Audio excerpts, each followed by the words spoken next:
షాద్ నగర్ వైపు ఉన్న మన స్వర్గసీమ వెంచర్లో ప్లాట్లు కొన్న వాళ్ళంతా సంతోషంగా ఉన్నారు. ఒక్కసారి విజిట్ చేయండి.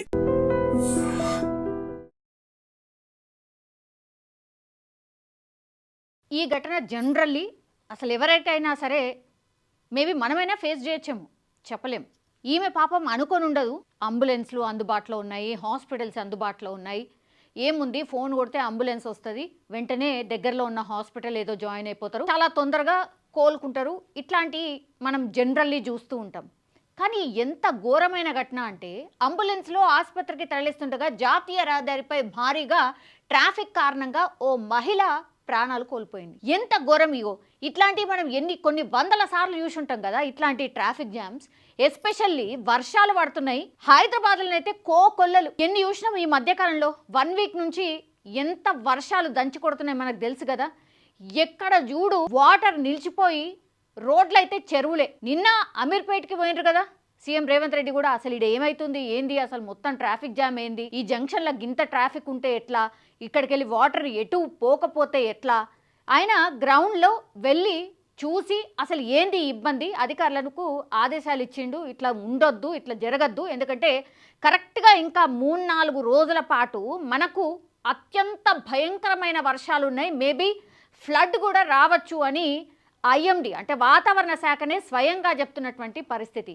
ఇక అంబులెన్స్లో పోయిన వాళ్ళ పరిస్థితి ఏందో ఊహకు కూడా అందది. ఎందుకంటే ఎక్కడిదక్కడ వాహనాలు నిలిచిపోయిన తర్వాత ఎటు పోతారు, ఏ అంబులెన్స్ ఎటు పోతుంది. మనం కోకొల్లలుగా నిన్న మొన్న కూడా చూసినాం కదా, ఎన్ని అంబులెన్స్లో ఆగిపోయినాయి ట్రాఫిక్లా ఎటు పోలేక. ఇగో ఈమె పరిస్థితి కూడా ఇదే అయి ఉంటుంది. ఎందుకంటే ఇది మన దగ్గర జరిగింది కాదు, మహారాష్ట్రలోని ముంబై సమీపంలో ఇటీవల చోటు చేసుకున్న ఘటన ఇది. పాల్ఘర్ జిల్లాకు చెందినటువంటి ఛాయా పూరవ్, ఈమె కేవలం 45 సంవత్సరాలు మాత్రమే ఉంది. మహిళ మరణించింది. జిల్లాలో ఆరోగ్య వసతుల దుస్థితి ఏంది, ముంబై మహానగరానికి అనుసంధానించే NH-48పై ట్రాఫిక్ పరిస్థితిని ఒకేసారి ఎత్తి చూపింది అనుకోవచ్చు. అంటే ట్రాఫిక్ జామ్స్ ఎట్లా ఉన్నాయి, నేషనల్ హైవేలో ట్రాఫిక్ జామ్ వల్ల ఇప్పుడు ఈ మహిళ చనిపోయినటువంటి పరిస్థితి.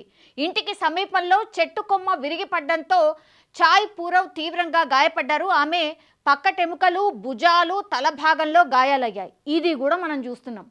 వర్షాలు పడ్డప్పుడల్లా రోడ్ల మీద ఎన్ని చెట్లు పడుతున్నాయో మనకు తెలుసు. మొన్న కూడా కార్ మీద పడ్డాయి, అట్లాగే బైకర్స్ మీద పడ్డాయి, అక్కడికక్కడే ప్రాణాలు కోల్పోయిన సందర్భాలు కూడా చాలా ఉన్నాయి. సేమ్ ఇదే ఈమె కూడా ఫేస్ చేసింది.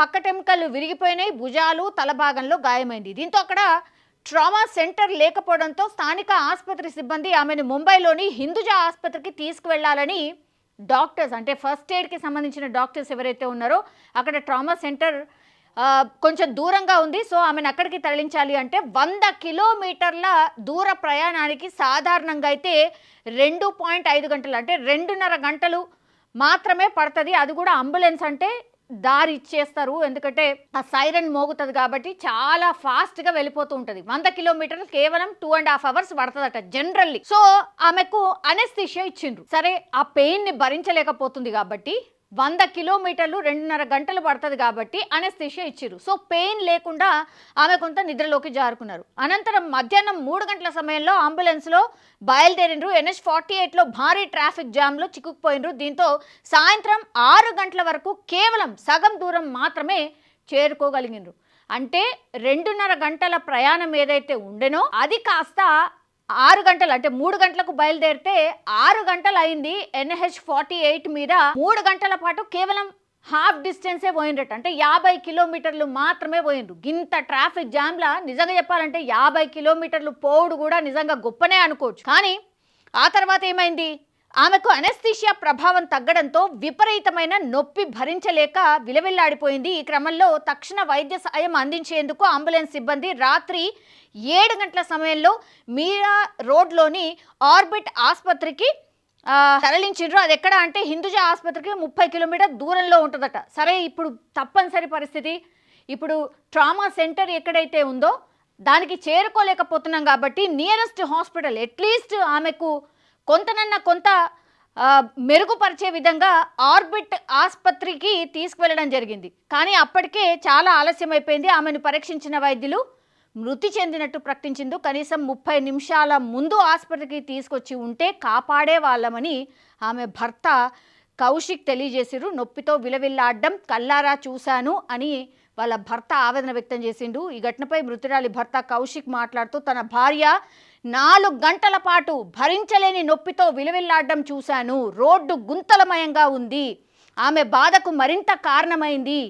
నొప్పితో అరుస్తూ ఏడ్చింది. తొందరగా ఆసుపత్రికి తీసుకువెళ్లాలని వేడుకుంది. అయినా సరే ట్రాఫిక్లో ఇరుక్కుపోవడంతో సకాలంలో ఆసుపత్రికి పోలేకపోయినరు. దీంతో చనిపోయినటువంటి పరిస్థితి. రియల్లీ ఎంత బాధాకరం కదా. ఇన్ని హాస్పిటల్స్ ఉన్నాయి, అడుగడుగున హాస్పిటల్స్ వెలిసినాయి. NH48 ఎంత పెద్ద రోడ్, అది 6 లైన్ రోడ్ ఉన్నప్పటికీ కూడా పూర్తిగా ఇట్లా ట్రాఫిక్ ఉంటే ఏం కదులుతారు, ఎటు పోతారు?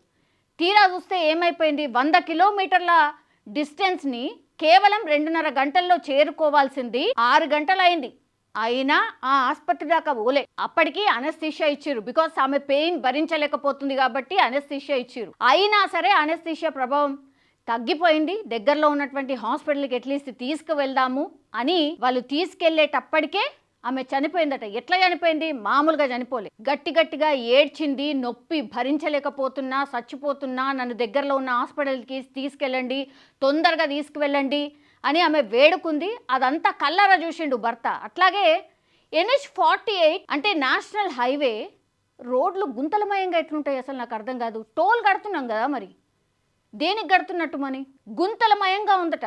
ఆ గుంతలల్లకెళ్ళి కూడా పోవడం వల్ల ఆమె పెయిన్ ఇంకా రెట్టింపైంది. అండ్ ఎంత భయంకరంగా ఆమె బాధపడుతూ చనిపోయిందో ఈ ఘటనకు కరెక్ట్ ఉదాహరణ అనుకోవచ్చు.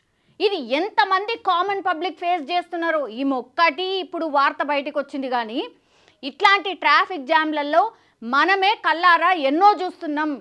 ఇట్లాంటి సంఘటనలు చాలా కోకొల్లలుగా ఉంటున్నాయి.